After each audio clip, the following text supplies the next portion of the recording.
When it comes to your health, cholesterol gets a bad rap. We've been told that high cholesterol is dangerous, that we should avoid it at all costs. But what if I told you that this might not be entirely true, that reducing your cholesterol could actually be more harmful than beneficial? You see, there's a lot more to this waxy substance than meets the eye. And by the end of this video, you will learn why doctors are starting to question everything they know about cholesterol and what you can do to keep your heart healthy without going overboard on cutting out this vital nutrient.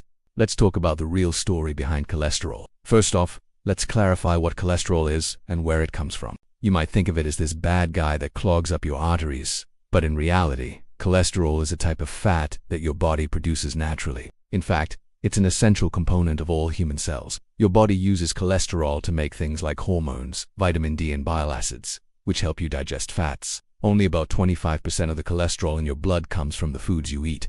The other 75% is made by your own body. The real problem starts when you have too much LDL cholesterol, also known as bad cholesterol. This is because high levels of LDL cholesterol can lead to plaque buildup in your arteries, which increases your risk of heart disease and stroke. But wait, don't go cutting out all sources of cholesterol just yet. There's more to the story. You see, cholesterol has gotten a bad rap due to studies that have linked high cholesterol levels with heart disease. However, many of these studies were based on people who already had heart disease. They weren't looking at people who had normal cholesterol levels and then later developed heart disease. Also, studies have shown that people with low cholesterol levels are at increased risk for certain conditions like dementia. Furthermore, some studies suggest that a high cholesterol diet may not be as harmful as previously thought, and that cutting out cholesterol may actually be more harmful than beneficial. For example, one study found that people who ate a diet high in butter and cream experienced a decrease in their risk of developing heart disease. Other studies have found that eating eggs, which are a good source of cholesterol, can actually improve your overall health. It turns out that cholesterol isn't the one-dimensional villain we've been led to believe it is.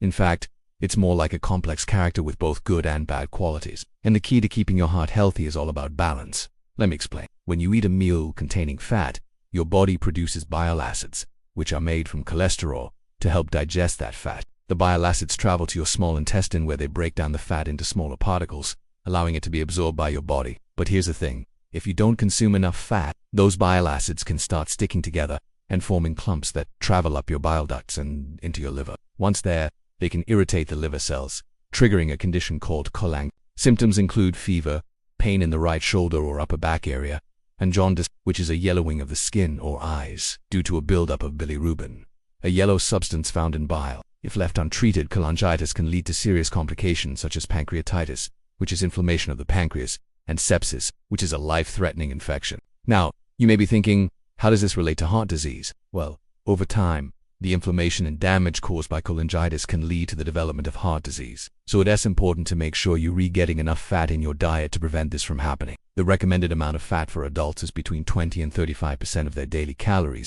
This means that if you're consuming 2,000 calories per day, you should be getting between 440 and 770 grams of fat. And no, not all fats are created equal. Unsaturated fats found in things like avocados, olive oil, and fatty fish are generally considered to be the good kind of fat. On the other hand, saturated and trans fats found in processed foods, fried foods, and dairy products are considered to be the bad kind of fat and should be consumed in moderation. Cholesterol is a vital nutrient that our bodies need to function properly. While high levels of LDL cholesterol can increase the risk of heart disease, cutting out cholesterol completely can lead to other health problems. The key is to consume cholesterol-lowering foods such as oats, beans, and flax seeds in moderation, and to avoid processed foods and added sugars. By following these simple tips, you can keep your cholesterol levels in check and reduce your risk of heart disease without sacrificing your overall health. If you found this video helpful, please share it with your friends and family.